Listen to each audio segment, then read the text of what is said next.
Dès que Simon lui eut déballé le contenu de sa serviette, Rochefou, le chef des expéditions polaires françaises, prit les choses en main avec son énergie habituelle.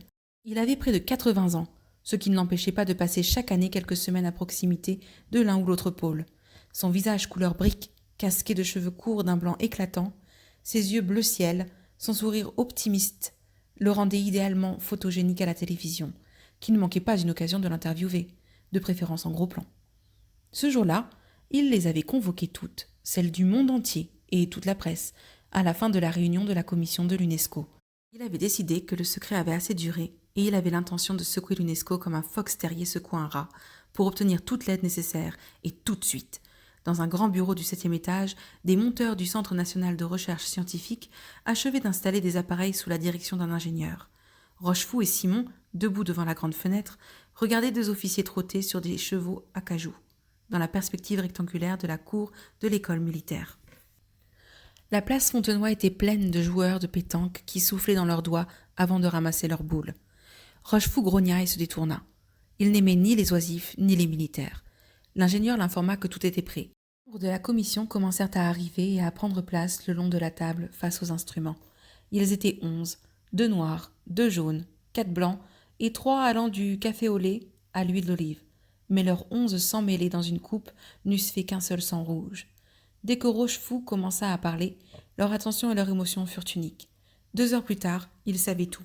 Ils avaient tout vu, ils avaient posé 100 questions à Simon, et Rochefou concluait, en montrant sur un écran un point de la carte qui y était projeté. Là, au point 612 du continent antarctique sur le parallèle 88, sous 980 mètres de glace, il y a les restes de quelque chose qui a été construit par une intelligence.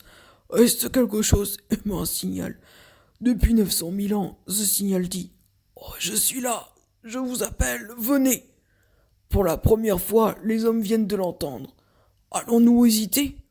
Nous avons sauvé les temples de la vallée du Nil, mais l'eau montante du barrage d'Aswan nous poussait au derrière.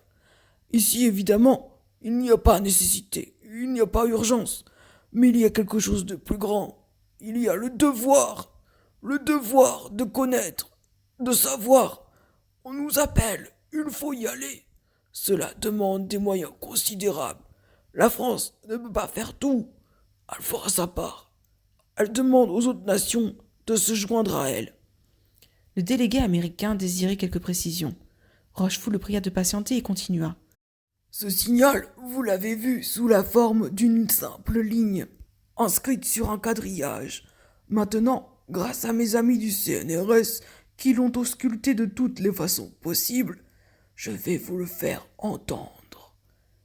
Il fit un signe à l'ingénieur qui mit un nouveau circuit sous tension. Il y eut d'abord dans l'écran de l'oscilloscope une ligne lumineuse raide comme le mi d'un violon, tandis qu'éclatait un sifflement suraigu qui fit grimacer Simon. Le noir le plus noir passa une langue rose sur ses lèvres crevassées. Le blanc le plus blond mit son auriculaire droit dans son oreille et l'agita violemment. Les 2 jaunes fermaient complètement les fentes de leurs yeux. L'ingénieur du CNRS tourna lentement un bouton. Le suraigu devint aigu. Les muscles se détendirent, les mâchoires se décrispèrent, l'aigu baissa en miaulant, le sifflement devint un trille. On commença à tousser et à se racler la gorge. Sur l'écran de l'oscilloscope, la ligne droite était maintenant ondulée. Lentement, lentement, la main de l'ingénieur faisait descendre au signal de l'aigu au grave toute l'échelle des fréquences. Quand il parvint à la limite des infrasons, ce fut comme une masse de feutre frappant toutes les 4 secondes la peau d'un tambour gigantesque, et chaque coup faisait trembler les os, la chair, les meubles, les murs de l'UNESCO, jusque dans leurs racines. C'était pareil au battement d'un cœur énorme, le cœur d'une bête inimaginable, le cœur de la terre elle-même.